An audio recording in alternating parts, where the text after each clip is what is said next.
যুগল পদে মতি থাকে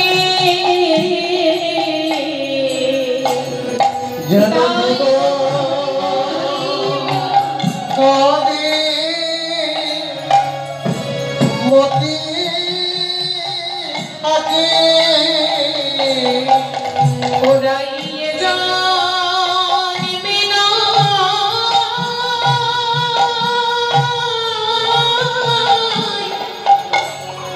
জন্মে জন্মে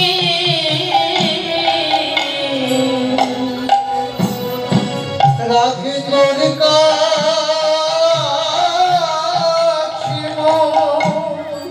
এই মিনতি যুগল পদে মতি থাকে ও রাখি তোর কাছে এই মিনতি যেন যুগল পদে আমার মতি থাকে ওরাইয়ে জন্মে না জন্মে জন্মে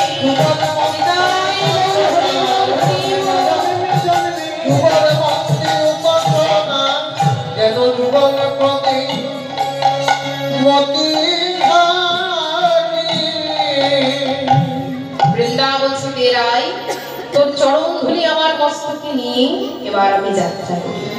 তাই রাধারানীর চরণে প্রণাম জানিয়ে বৃন্দা চলেছে গোবিন্দের সন্ধানে। দেখুন মা সব জায়গায় গোবিন্দের খোঁজ করেছে কিন্তু গোবিন্দের দেখা পাচ্ছে না। যেখানে ধেনু চড়ছে ওখানেও গেল, সেখানেও গোবিন্দ নেই। অবশেষে এলো কোথায় না যমুনার তীরে। যমুনার তীরে এসে দেখছে ধুলায় গড়াগড়ি দিয়ে গোবিন্দ কাঁদছে, মুখে শুধু রাধা না। এবার বৃন্দাবনে যখন গোবিন্দকে দেখেছে এমন ভাব দেখিয়ে চলেছে যেন গোবিন্দকে দেখেনি। আর গোবিন্দ যখন বৃন্দাকে দেখতে পেয়েছে তাড়াতাড়ি করে অঙ্গের ধুলাগড়ি ঝেড়ে উঠে বসেছে, ভাবছে ঠিক বৃন্দাবনে নিতে এসেছে। তাই ডাক দিয়ে বলছে, বৃন্দা, ও বৃন্দা, আমি এখানে গো। বৃন্দাবতী রেগে গিয়ে বলছে, কে গো তুমি? তোমার এত বড় সাহস, এই পথমধ্যে তুমি আমার নাম ধরে ডাকছো? কে তুমি? সে কি বৃন্দা, তুমি আমাকে চিনতে পারছো না? আমি তোমাদের শ্যাম। ও, তুমি আমাদের শ্যাম? তাই বলি কার এত বড় সাহস এই পথমধ্যে আমার নাম ধরে ডাকে? তা হ্যাঁ গো, তুমি কি কিছু বলবে শ্যাম? গোবিন্দ চিন্তা করছে বৃন্দা কি আমাকে নিতে আসেন? আচ্ছা বৃন্দা, তুমি কি কোনো কাজে চলেছো?